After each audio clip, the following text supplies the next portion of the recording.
Good morning, guys. It is Wednesday, November 12th. I hope you guys had an amazing 11/11 gateway. I wanted to film. I wanted to do some painting. I wanted to do all kinds of things yesterday that it didn't get done. So, yeah, I just needed to integrate and process some stuff on other levels, I guess, right? Anyway, this video has been a long time coming, right? I've always known that I've had to make this video, and recently it's been a pressure point that's being pushed for me from upstairs to share my awakening story with you guys waking up now. So I hope this helps, right? I'm going to try to explain myself in the most efficient way possible so that I don't kind of drag on or make things too complicated, right? I got activated in March of 2010. It was within 24 or 48 hours of that crazy earthquake in Japan. It was around the time of the wedding of William and Kate. I remember that being a whole thing on the TV that week, right? Or around that time. And I was living in a guest house on the water in Seaside Park, New Jersey. My front door was an actual dock. It was amazing. I loved that little bungalow. But looking back on it, I have no doubt that the fact that I was living literally on water really aided in the allowance of me to get these activations and to have the energetic intensity come in that did. The water definitely aided in that for sure, right? That's a whole nother video on the elements and how we can work with them on an energetic level, right? In our work, spiritual work. So I was living in this bungalow. And growing up, just to give you a little bit of history, I wasn't spiritual. I wasn't religious. I really had no concept of spirituality before this. I was obsessed with ghost hunting shows for a few years before this all went down. I was reflecting on it this morning in meditation, thinking like, did I have any, experiences or things like that growing up? Like, no. No. I was not spiritual. I was not religious. We were raised Jewish and we have a Muslim father, and we weren't religious in our household, right? So that's just a little background on like where I was at mentally and spiritually before this all went down, right? So I went to sleep one night and I had a dream. Some of you guys have heard this before. My mom came to me in my dream, and we had a very tumultuous relationship in this life, right? My mom and I didn't get along. And in the end, I wasn't kind to my mom. I was emotionally checked out, mentally checked out from watching her just rot my whole life. She was really sick my whole life. And growing up, it was a level of fear that caused all kinds of trauma. I'm learning this all in therapy now, right? And all that fear about her sickness and not wanting her to die as a kid turned into resentment and anger towards her in the end, right? And so I was in a dark place when this all happened. I was a functioning alcoholic. I was drinking a fifth of vodka every single day and like still making it to work and still functioning, right? I was all fucked up. And so that just to give you guys a little history and like understanding of where I was at, right? I was lost. I was just getting my feet wet into the fashion industry that my whole life I wanted to work in, right? That was the way I expressed myself creatively, was through my clothes and the way I put myself together. My whole life I knew I was going to be in fashion. And my very first real serious amazing job in the city came, and within that first couple of weeks that I was working there, my mom was diagnosed with the last of her ailments, and she passed away within a matter of a month, right?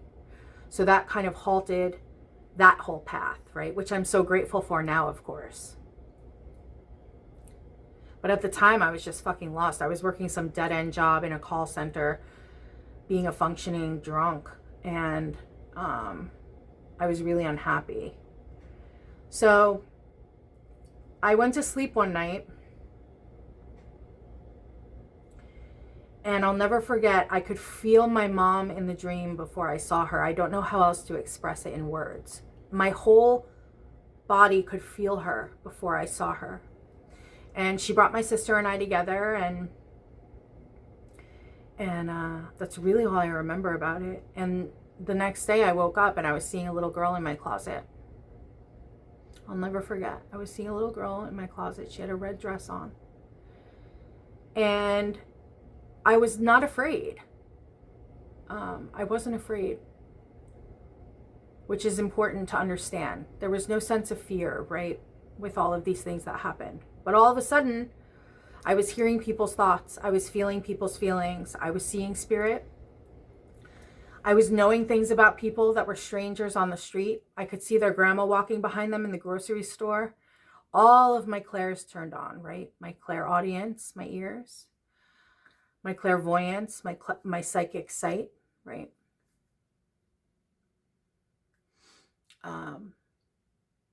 Communication, right? Psychic communication. My knowingness, my claircognizance, right? All of the clairs turned on. My feeling, my empathic abilities. And I didn't know how to control any of it, right? This isn't something I went seeking for. I wasn't actively trying to be psychic or see spirit or like any of these things. I never went seeking these things. This was a karmic contract that I had with my mom that I, of course, realized now all these years later that came to be after she passed, even though we had such a tumultuous relationship in this reality, in this lifetime, she's the one that activated my gifts, right? So that was part of our karmic contract. I was speaking on that the other day. Anyway, there was no fear when all of these things started happening, but I also knew I had to learn how to function because I couldn't be around anyone. I didn't know how to control what was coming in. So I would stay to myself, right? When I'd be at work, I would just be focusing on what I was doing. I wouldn't talk to anybody. I was in a call center. It was like the shittiest job. And that allowed me to like not really have to deal with people in like around me, which was a blessing at the time, right? So every day after coming home, I would be on my computer researching things, right? Back then, you guys, in 2010, kids, we didn't have Intel back then, right? There was no gurus or guides or like Instagram pages or TikTok pages that I could go and get some guidance and help from somebody else. There was none of that. I had to figure everything out on my own, right? So the biggest thing I had to figure out immediately was discernment.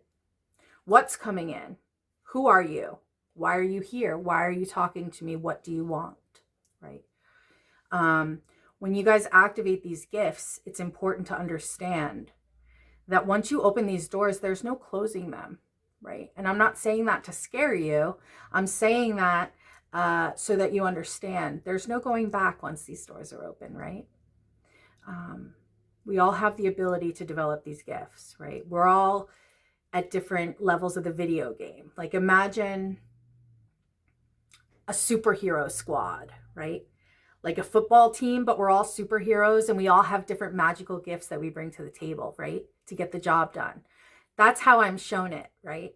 That's how I'm shown those of us who are online and activated in our energy fields on this planet right now. We're all different superheroes coming together at the end of the game, right? To finish this thing off, get this planet across the threshold as easily and painlessly as possible, right?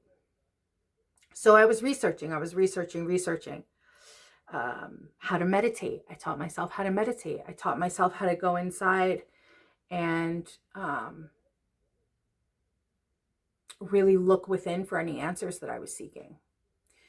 I had to learn about my energy field, right? I had to learn, you know, about my how to open and close my crown chakra, because I was constantly having a stream of consciousness, all of these beings coming to me, right? When you activate these gifts, it's like a light bulb turns on in the spirit world, in the spirit realms, right? And it's kind of like moths to a flame. It's like when those on the other side know that you can see them and feel them and hear them, they come, right? And so to build a level of discernment is imperative in your spiritual process, in your ascension process, right? Being able to check what's coming in, because they can show themselves however they want, but it's up to you to check in with your heart and your gut. How does it feel when you see these things or hear these things or whatever it is, whatever moment you're in? You got to check in with your heart and your gut. That's the most important thing I can teach you guys, is your discernment. Because again, they can show themselves as an archangel, but if it doesn't feel right, if it feels icky or anything outside of like comfort and knowingness in that light that they're claiming to be, discard it and do not engage, right? Getting ahead of myself. Back to what I was learning on my own. In meditation, I was learning the multidimensionality of this reality, right? Because I was coming to the understanding of, okay, well, if there's ghosts or spirits and the soul never dies, what else is there out there, right?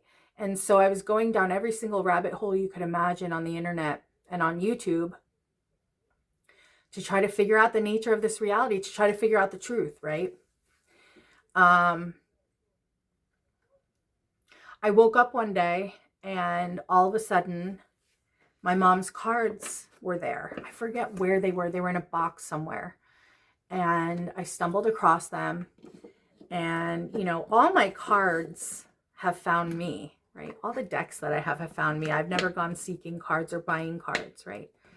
That's another video as far as like the tools that you use in your spiritual work. My cards from my mom, I grabbed them. This box what I found when I was cleaning out my childhood home after she had passed away. And I didn't know what they were at the time. But I came to understand that these were my mom's tarot cards that she bought in France in the 70s. And they're pretty cool, you know. So they popped out at me one day. I started studying tarot. Every day after work, I would come home and I would study more cards and do more layouts and just play with it and practice with it. I woke up one day and I needed to have a crystal. I didn't even know, I mean, I kind of knew what a crystal was, but I had no idea like what you do with it or what it's for or what it does or whatever. And so I went on the Googler and I found one of two places in all of Ocean and Monmouth counties that I could go get a crystal. Because again, back then these things were taboo. These things were not shared amongst the collective as far as mass consciousness understanding these things. So there happened to be a store in the mall called East Meets West. I still go there now that I'm back home. Shout out to you guys. You guys are awesome. And I went there and I, in my understanding, my newfound understanding of energy, right? I knew that my left side is my receiving side and my right side is my sending side, right? You know, I was working on learning how to channel and move energy with my intent and with my breath in meditation. And so when I got to the store, I'm using my left hand to kind of just feel around, and I'll never forget. I got zapped right up my arm by blue kyanite. Blue kyanite is a great stone for psychic development and psychic communication, right? Your throat chakra, your higher chakras. So we had to take him home, right? I also was really drawn to black tourmaline, which is probably my favorite crystal to this day. Tourmalinated quartz or tourmaline. Black tourmaline carries something called a pyroelectricity as opposed to piezoelectricity, which most crystals have. Meaning it's almost like a battery and it can pick up a positive, negative charge and literally transmute low or dense frequencies in the surrounding areas, wherever you place it or you put it, right? So I have black tourmaline gridding my room, this house. It's all over the place, right? So we got some black tourmaline. I also was drawn to rainbow moonstone. So I bought those 3 crystals. I went home and I pulled up a video, a guided meditation on how to meet your spirit guide, right? And I'll never forget this. I'm so grateful for this. I was laying on my bed and I think I had my kyanite at my throat. My moonstone was either on my 3rd eye or my crown chakra. And my black tourmaline, I remember I just put in between my legs at my crotch to ground me and protect me. And in the meditation, the guide brought you up these stairs to a door. And once you open the door, your spirit guide would be standing there. And so I'll never forget this. I opened the door and clear as day, there was a man standing there just gazing at me, right? He had long salt and pepper hair. He had a long beard. And he was wearing long robes, white robes. And his sandals were like those like handmade leather sandals that you'll see in like ancient Roman movies or gladiator movies. He had those kind of sandals on, and there were all kinds of beings around us. I remember there was a big fountain behind him and everything was glowing white, right? I don't know if that's heaven or what that was, what dimension I was in, right? But he was standing there and I could see him as clear as you see me now. And in my head, I said, okay, I see you. Thank you, right? Thank you. And then I said to myself telepathically, what's your name? And poof, in my head flashed an M. And I was like, okay, I see the M. Thank you, okay. And I was pulling the energy, pulling, because back then I couldn't hold that frequency for very long, right? I was brand new to all this. So I'm using all my life force to pull and connect to this man that was standing there. And E, okay, I see the E, thank you. And I'm pulling. And then I see L. And after that, he started to kind of back away, fade away. Because I couldn't hold the energy, the frequencies for that long. My body just couldn't hold it. So that's my homie right there. That's my primary spirit guide in this lifetime. He's my watcher, my protector. I call him Mel. I don't know if that's Melchizedek. I don't know what that is, but he is, he's up there. And so that was meeting my spirit guide, right? Those crystals really helped me open up those gateways and have the sight in my meditation to experience these things. So I tell you guys all this to say, start incorporating tools that you are drawn to work with, right? A couple of you messaged me about like learning. I want to learn, teach me the ways, I want to understand what you're talking about.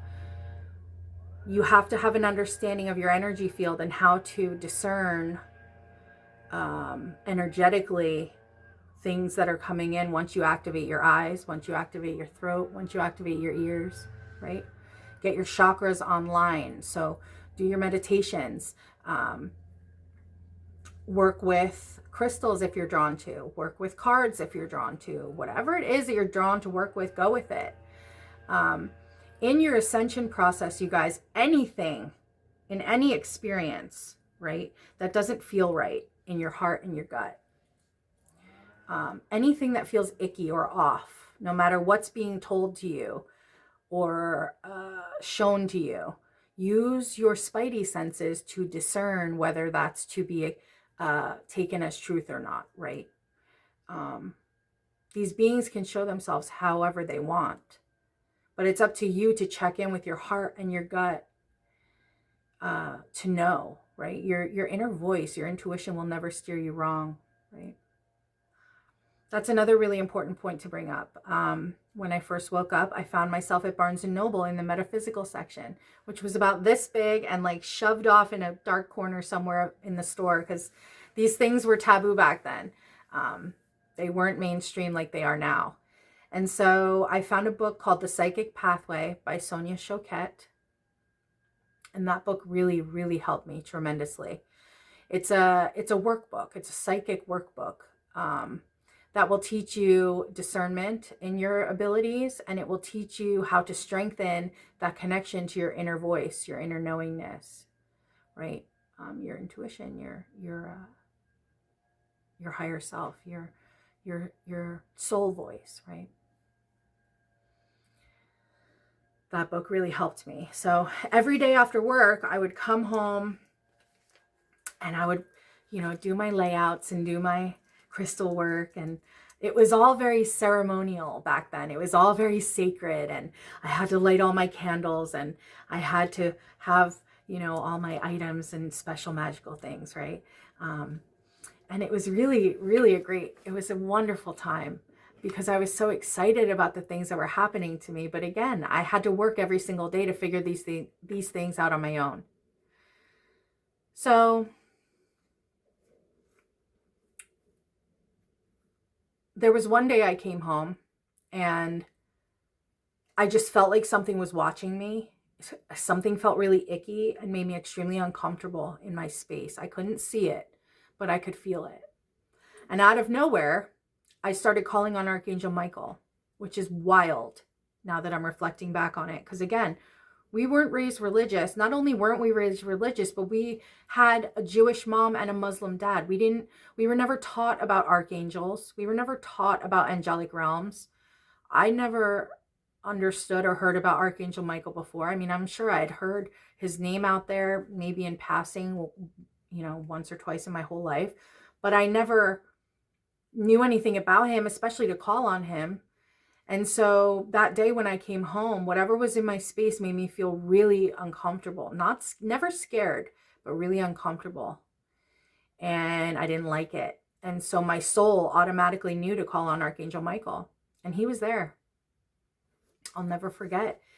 He showed up in the corner of my living room. And he had his arms folded like this. And there was a sword there. And then he was glowing blue, first of all. His energy field was bright blue with like silver and gold on the outside. And his wings were sticking up out of my ceiling. I'll never forget this. And he was just like locked and loaded as soon as I called him. That's my homie, right? Archangel Michael doesn't fuck around. And so that was another experience that I went through when I first woke up, was learning about the archangelics and those realms, right? And so as I continue to go down these rabbit holes online and teach myself about the nature of this reality, I came to find out every single thing I had ever been taught in my life was a lie to keep me asleep, to keep me dumbed down from understanding the nature of this reality, right? Everything I was taught in school was a lie. Everything, we're taught in organized religion is to take our power away and give it to something outside of us, right? To save us, right? When really the only one saving you is you, homie. Every aspect of my life I was lied to, right? I'm trying to think of other examples, but I'm having a brain fart right now. So I came to that understanding, and then it was like game on from there. I went down every conspiracy rabbit hole you could possibly think of. Because once I understood about the archangelics, I was like, okay, well, if we have multi-dimensions, then there's multiple galaxies. And if the number of galaxies is infinite, we're definitely not the only ones here. So then, I went down the whole ET rabbit hole, which back then there was really barely any intel. And I'll never forget, I found Alex Collier, who is an Andromedan contactee. He was one of the only ones that was sharing the truth about his contact with these beings from Andromeda. He would go and he would speak publicly about it and be ostracized and made fun of. And I found him, and his words resonated so deeply within me. But that's how I found out about extraterrestrials and the presence of ETs on this planet.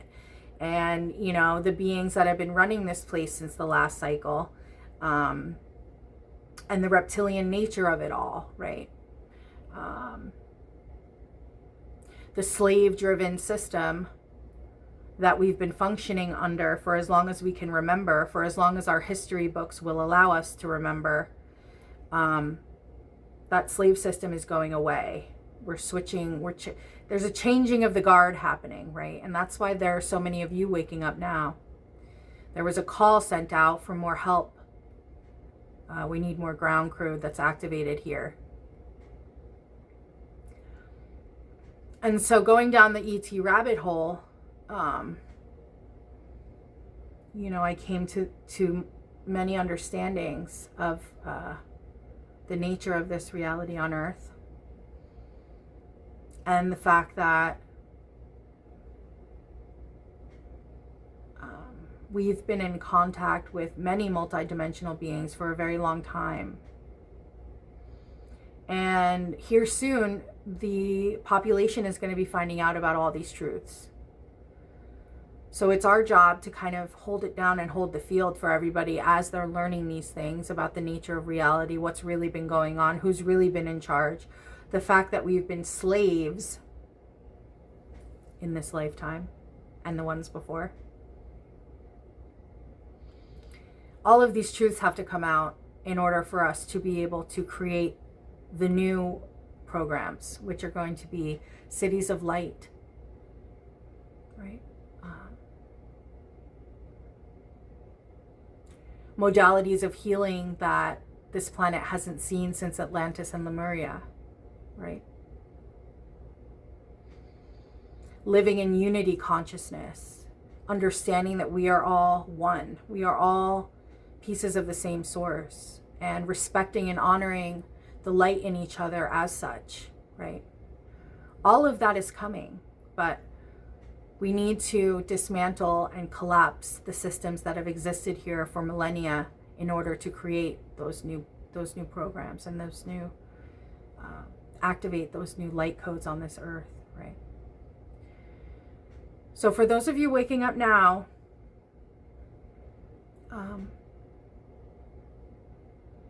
spend the time every single day to accelerate in your knowingness, in your gifts, in your psychic awareness, your intuitive development, right? Play games with yourself.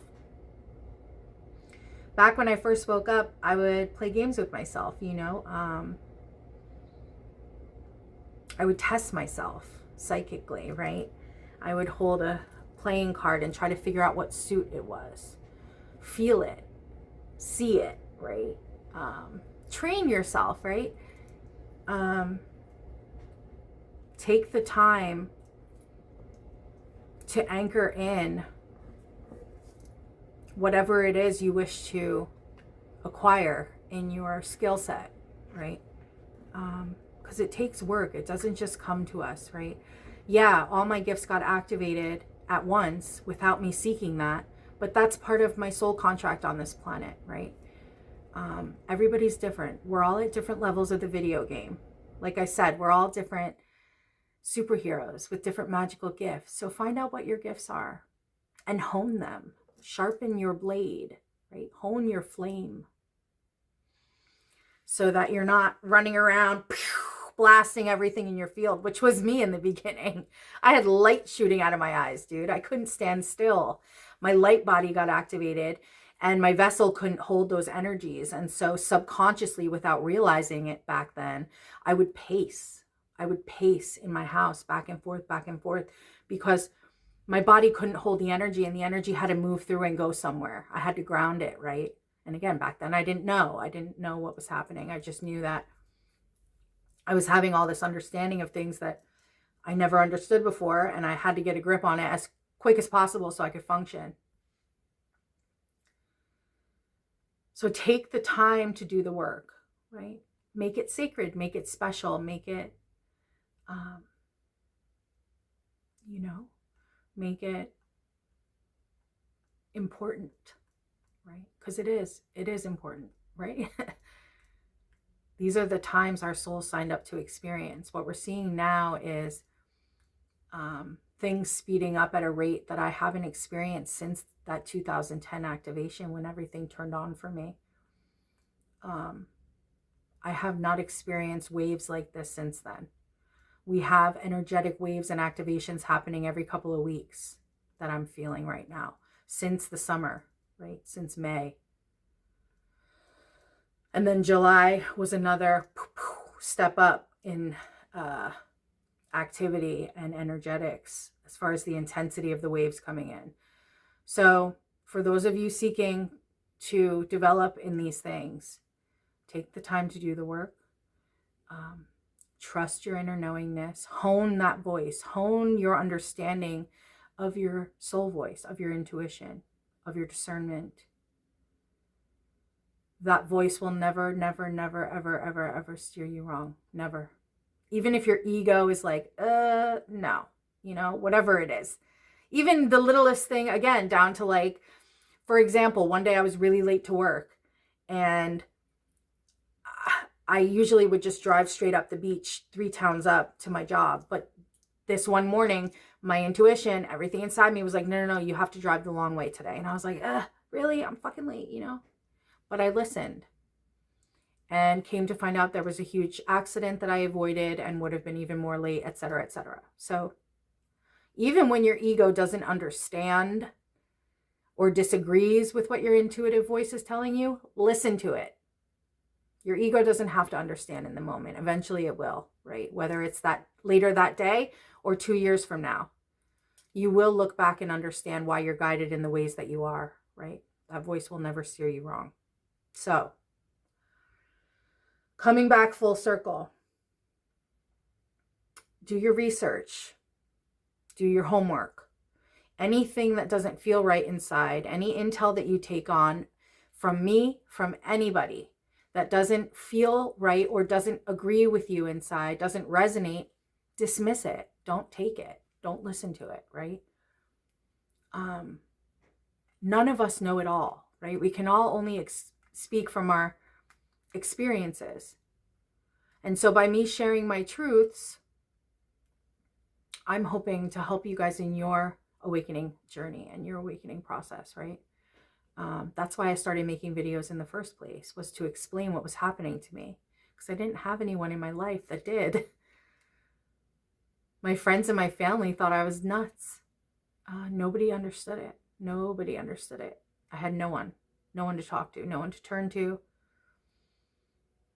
And so that's how my YouTube channel came to be, was sharing my awakening experiences that I was going through. Because again, I knew I wasn't going crazy, but I got to figure this shit out, you know? And so I'm really grateful and honored to be back on YouTube sharing this intel for you guys. This is the time we signed up for. So this is the time to get your head in the game, get your wings up, get your game face on. And know that I'm always here for you. Anything you guys need, message me, reach out to me, and I will help you to the best of my ability anytime. So I love you guys. I hope I didn't ramble on, and I'm hoping when I watch this back, I'm not like, ugh, I need to refilm this whole video, because there's so many different aspects to my awakening story and the things that happened to me from then until now, 15 years later. And I'm trying to expedite this intel in a very efficient way. So I hope I did that. And yeah, do your homework. I'm here if you need me, and I'll see you very soon. I love you.